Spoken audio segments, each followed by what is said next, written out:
الحمد لله الذي يؤتى الحكمة من يشاء ومن يؤتى الحكمة فقد أوتي خيرا كثيرا والصلاة والسلام على من أرسله رسولا يعلم الكتاب والحكمة ويدعو إلى سبيل ربه بالحكمة والموعظة الحسنة وعلى آله وأصحابه الهداة المهديين وعلى من تبعهم بإحسان إلى يوم الدين أما بعد اللهم علمنا ما ينفعنا وانفعنا بما علمتنا وارزقنا علما نافعا۔ آج ہمارا دروس منطقیہ کا تیسرا سبق ہے۔ دو سبق جو پیچھے گزر گئے ان کے اندر ہم نے علم المنطق کی اہمیت اور علم المنطق کی افادیت کے اوپر مختصر گفتگو کی تھی۔ آج اس درس کے اندر ہم منطقی مباحث کو شروع کرنے سے پہلے وجود اور موجود کے اوپر مختصر گفتگو کریں گے۔ سب سے پہلی بات تو یہ کہ وجود اور موجود کی بحث ہے، یہ بحث دراصل کے اندر یہ فلاسفہ کی بحث ہے، اور فلاسفہ حضرات اس سے تفصیلی بحث کرتے ہیں۔ جس طرح صدر الدین شرازی اس کی کتاب ہے اسفار اربعہ، تو وہ پوری کی پوری کتاب اس نے اس کے اندر موجود کو زیر بحث بنایا ہے، اور وہ موجود کے اوپر گفتگو کر رہا ہے، وہ موجود کے متعلق وہ بحث کر رہا ہے۔ تو لیکن اسی موجود، یہ جو موجود ہے دراصل کے اندر یہ جو موجودی ذہنی ہے تو اس کو مناطقہ علم اور تصور مطلق کہتے ہیں۔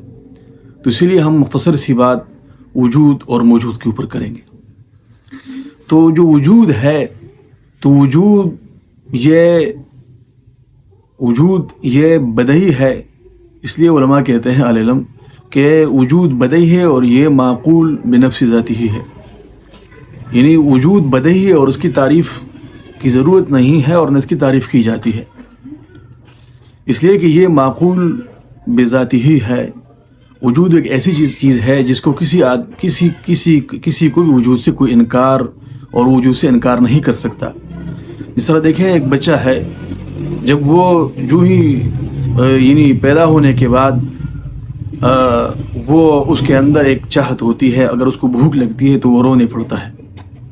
تو اب یہ جو رونا ہے، اب یہ ایک وجود ہے، ایک چیز ہے، تب وہ رو رہا ہے، ایک چیز موجود ہے۔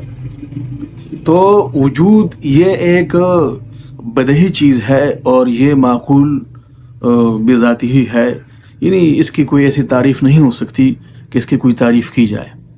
لیکن بعض علم نے جو وجود کی تعریف کی ہے، یعنی اس کی تعریف جو تعریف حقیقی ہے وہ تو نہیں ہو سکتی کہ جس کے اندر ہم اس کے لیے جنس اور اسی طرح جنس اور فصل، یا اس کی تعریف جنس اور فصل سے کریں، یا اس کی تعریف ہم جنس سے قریب اور خاصہ یعنی خاصہ شامل سے کریں، یعنی جنس وجود کی تعریف حقیقی، یعنی تعریف جس کو تعریف بذاتیات یا تعریف بالارضیات، رسم اور حد تام اور حد ناقص، اب وجود کی وہ تعریف نہیں ہو سکتی، اس لیے کہ یہ بدہی ہے۔ البتہ اس کی جو تعریف کی جاتی ہے تو وہ تعریف لفظی ہے، کہ تعریف لفظی کے اندر ایک مدلول اور ایک مفہوم کا اس کے اندر تفسیر ہوتی ہے۔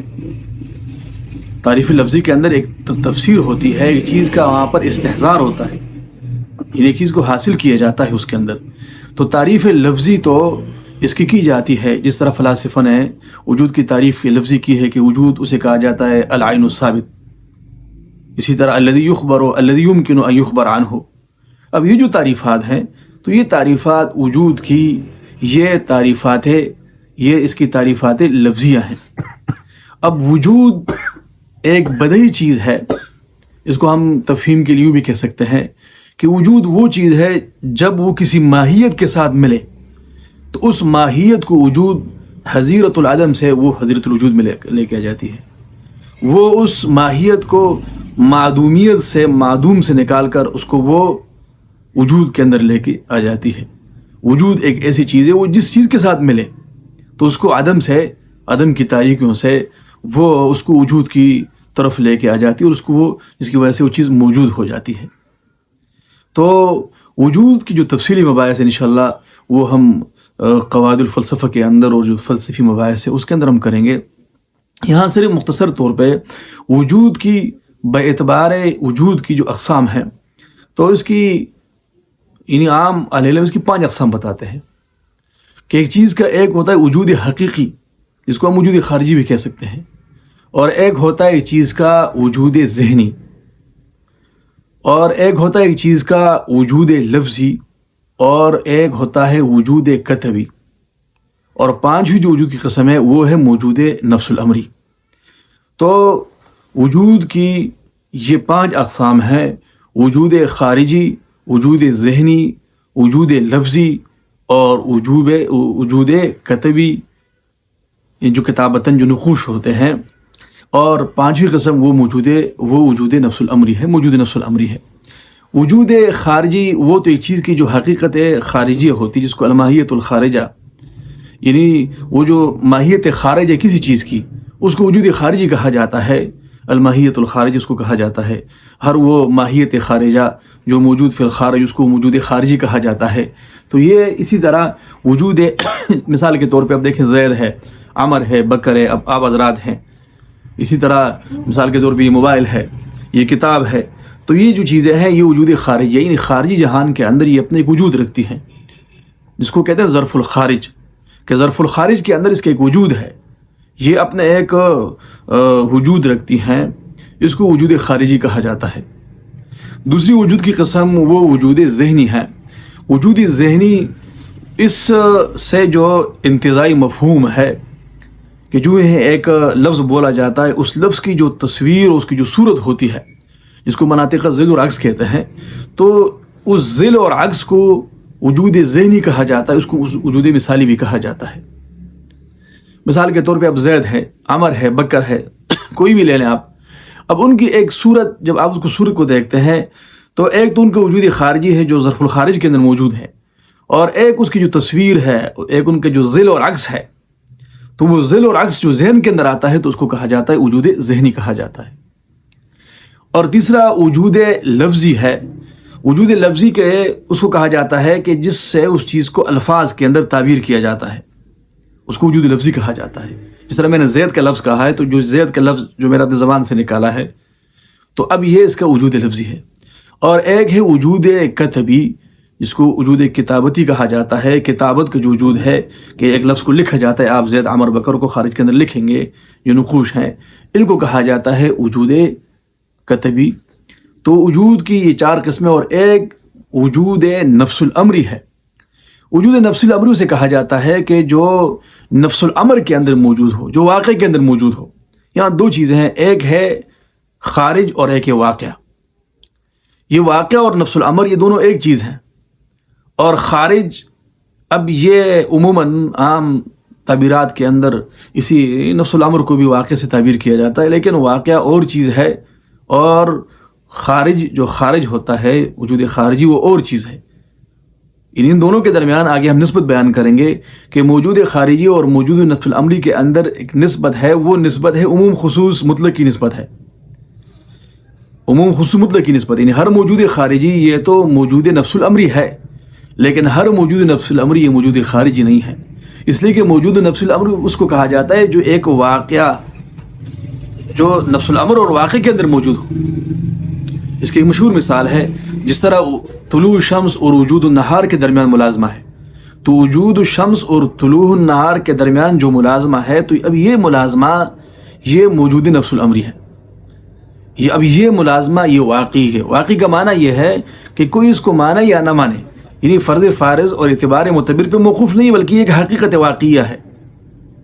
یہ ہے موجود نفس الامری۔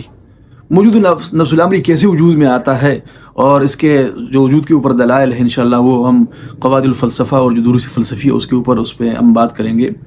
تو یہ موجود کی 5 قسمیں بن گئی۔ اب موجود کی پہلی جو قسم ہے، اصل میں یہ جو موجود خارجی ہے، 2 اقسام، موجود خارجی اور موجود ذہنی۔ اب یہ دونوں نہیں بدلتی، یہ ایک ہی رہے گی۔ اور جو موجود لفظی ہے اور موجود کتبی ہے، یہ لغات کے اختلاف سے بدل جاتی ہیں، اس لیے کہ ہر ایک لغت اور ہر ایک زبان کی جب اپنی ایک لغت ہوتی ہے تو جب تعبیر کریں گے تو لفظ بدل جائے گا۔ اس لیے پھر ہر ایک زبان کا اپنا ایک اس کے رسم خط ہوتا ہے، اس کے اپنے نقوش ہوتے ہیں۔ تو یہ جو 2 وجود ہیں، وجود خارجی جو وجود حقیقی ہے، اور اسی طرح وجود ذہنی، لا یختلفان، یہ دونوں مختلف نہیں ہوتے.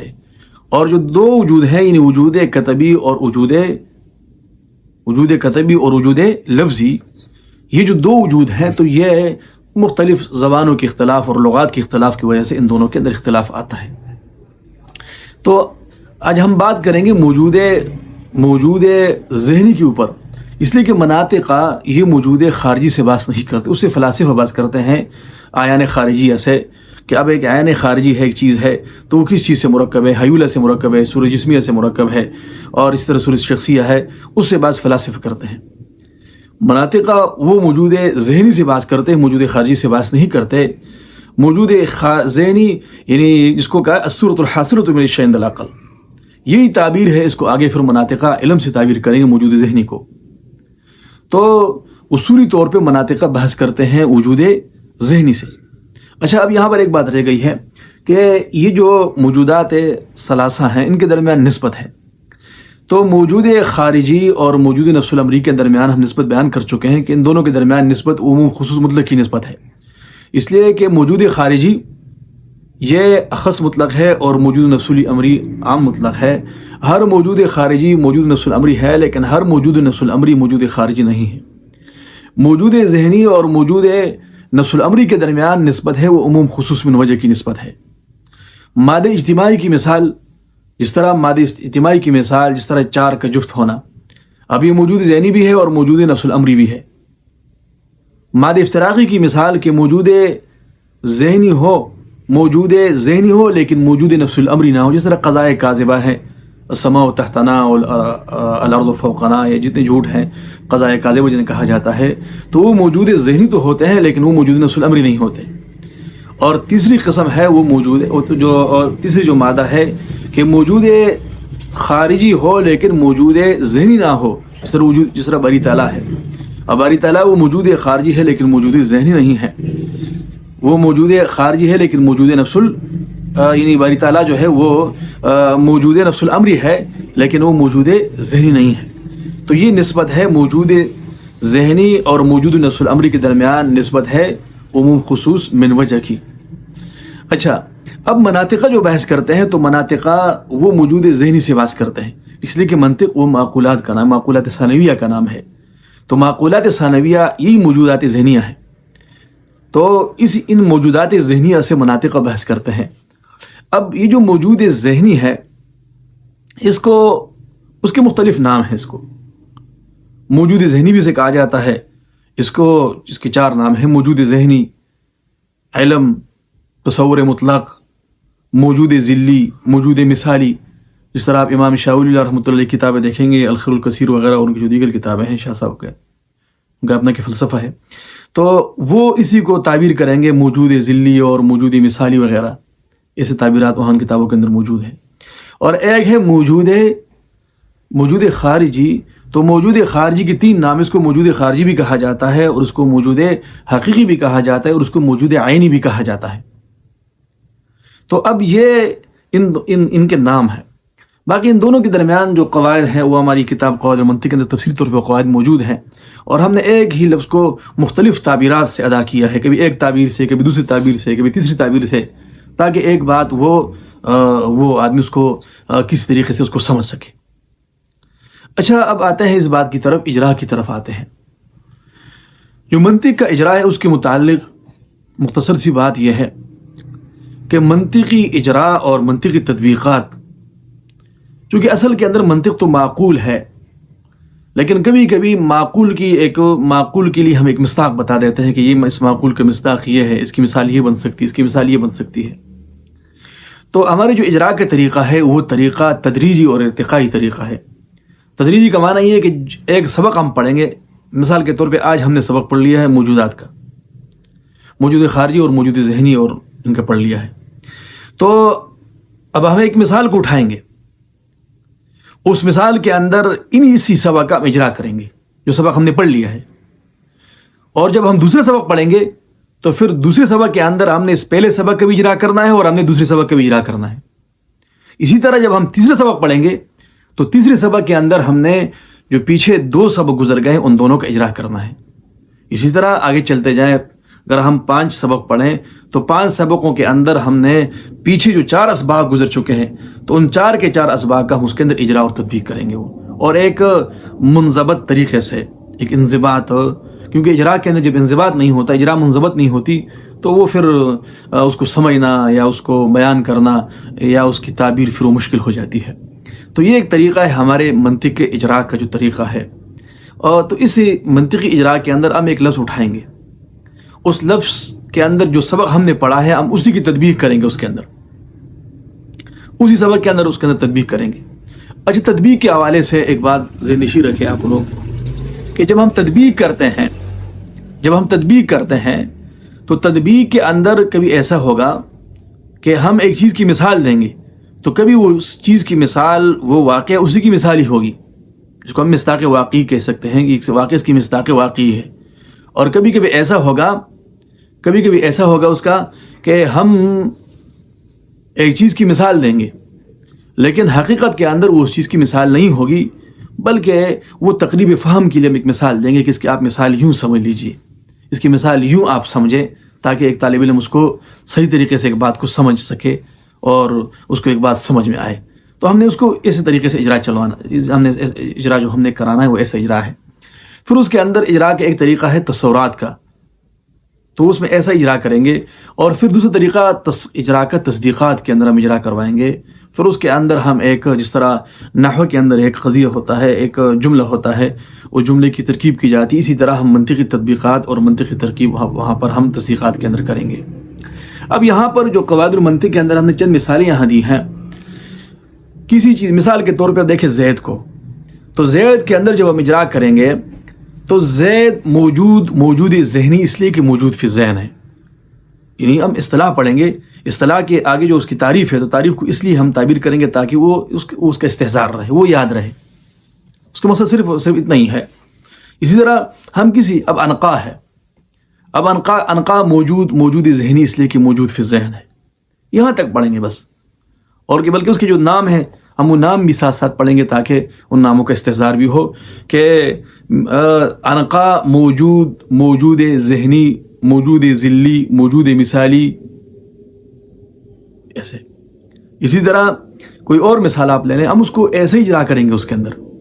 اب یہاں پر ایک سوال ہے کہ اب انقا زید ہے مثال کے طور پہ، اب زید کا تو وجود خارجی بھی ہے، لیکن پہلے میں نے بتا دیا آپ قاعدے کے اندر کہ مناطق اصولی طور پہ وہ موجودات خارجیے سے بحث نہیں کرتے، موجودات خارجیے سے بحث وہ فلاسفہ کرتے ہیں۔ تو اسی طرح ہم نے یہاں پر جس لفظ کو بھی ہم اٹھائیں گے تو ہم نے اس کو صرف یہاں موجود ذہنی اس لیے کہ موجود فی ذہن ہے، دیکھیں زید موجود ذہنی اس لیے کہ موجود فی ذہن ہے، انقا موجود ذہنی اس لیے کہ موجود فی ذہن ہے،